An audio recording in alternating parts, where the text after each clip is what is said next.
Se han dado noticias, por supuesto, de las negociaciones que se han presentado con la segunda Marquetalia, que comenzaron hace poco. Por supuesto, lo que ha pasado con el ELN, que hizo su sexto congreso hace una semana, y también se entregaron unas noticias, las dificultades que se han presentado con el Estado Mayor Central. Y para hablar de todos esos temas nos acompaña Oti Patiño, que tuvo esa reunión reciente con la segunda Marquetalia. Pues lo primero es la polémica con esas declaraciones que se hicieron en la reunión con la segunda Marquetalia, declaraciones que tienen que ver con una pérdida de confianza que se habría dado por las acciones del ejército contra esta organización. ¿Qué se le dice a las personas que vieron sus declaraciones como una especie de afrenta a la fuerza pública y como una condescendencia con este grupo con el que se está negociando? No hay ninguna afrenta, por el contrario, es el cuidado que tengo, el deber que tengo con respecto a la fuerza pública, porque luego la fuerza pública está para defender los derechos y libertades de las personas, de todas las personas, incluyendo a los criminales, de tal manera que eso comprende el respeto a la vida como un valor fundamental. El artículo 11 de la Constitución plantea el derecho a la vida es inviolable, y también a renglón seguido dice que aquí en Colombia no hay pena de muerte. Yo creo que eso sigue vigente, Luis. No creo que esa disposición constitucional se haya derogado. De tal manera que yo me rijo por la Constitución. Ahora,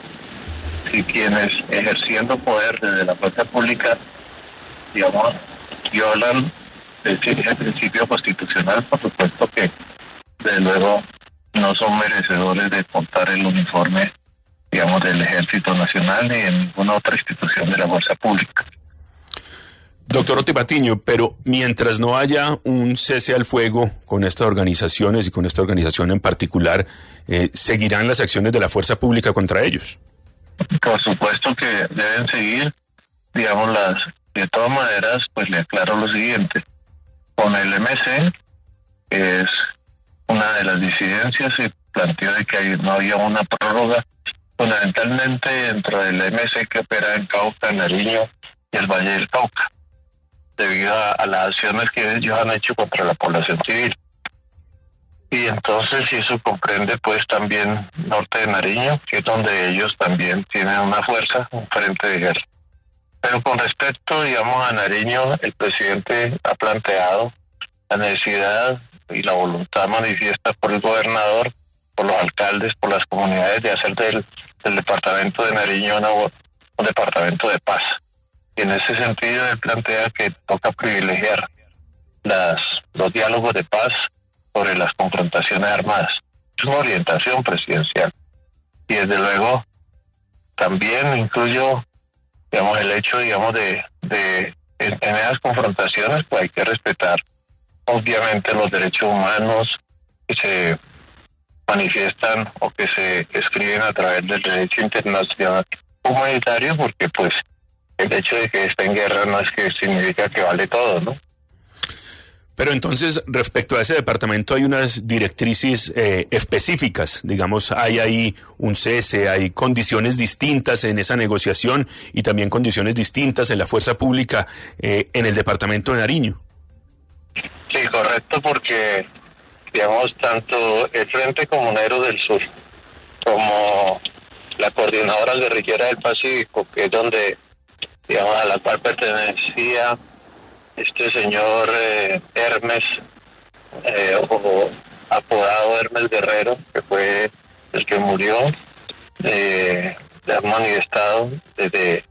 y han reiterado a través de su declaración inicial que hicieron con el gobierno nacional el 1 de febrero, que ellos están en toda la disposición de no atacar a la fuerza pública y tampoco atentar contra las comunidades, cosa que han cumplido desde esa época, es decir, no ha habido ninguna queja en el sentido contrario, de tal manera que, de hecho, de facto, digamos, hay una decisión unilateral y hay una correspondencia por la fuerza, de parte de las Fuerzas Armadas en ese sentido,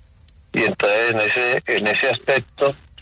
un tema que es fundamental y es que allí no se ha pactado un cese bilateral, pero sí se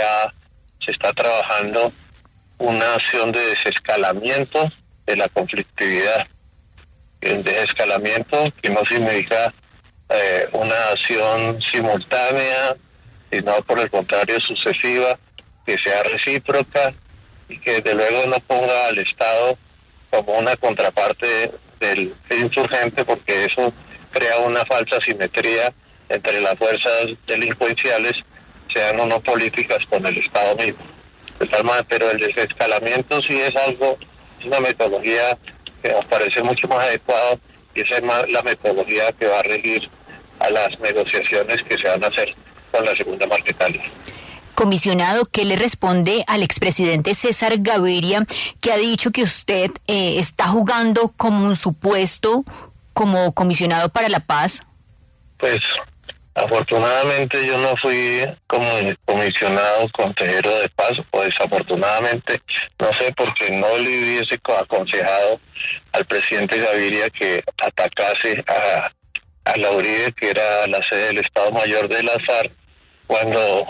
se estaba votando para una asamblea constituyente que en última era un nuevo pacto de paz entre todos los colombianos. De tal manera que las declaraciones del expresidente Gaviria me traen sin cuidado. Doctor Oti Patiño, yo quiero que me explique exactamente ese desescalamiento, en qué consiste. ¿Consiste en acuerdos parciales en algunas zonas, en acuerdos sobre prohibir algunos tipos de actuaciones, tanto de fuerza pública como de las organizaciones guerrilleras? ¿En qué consiste ese desescalamiento? Pues se trata, digamos, de acciones unilaterales frente a las cuales el Estado va respondiendo, digamos, de manera recíproca, de tal manera que si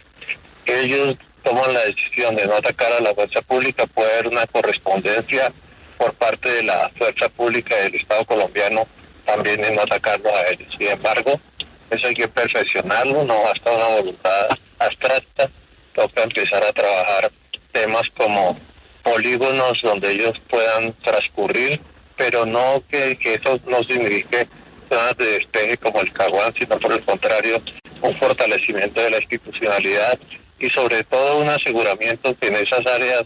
prime el Estado social de derecho. Por supuesto que es un tema gradual en zonas donde el Estado ha estado ausente, donde han primado las economías ilegales, y eso de todas maneras eso no se cambia simplemente con un decreto o con un acuerdo de que tenga efectos inmediatos. Hay que trabajarlo, pero de todas maneras todo descansa más sobre la voluntad política de ellos y desde luego de un Estado que quiere, digamos, desarrollar la paz,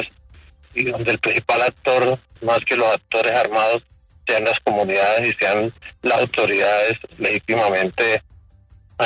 elegidas que gobiernan los territorios. En el caso de Nariño, tenemos un gobernador que ha planteado el ideal de un departamento que sea un territorio de paz, lo mismo que los alcaldes, que las comunidades y que las propias guerrillas que se mueven allá, especialmente el ELN y la segunda Marquetalia. De tal manera que el único grupo que aún permanece, digamos, en guerra contra el Estado es el MC, cuyo frente, digamos, está al norte de Nariño y contra el cual no hay ninguna tregua ni cese al fuego.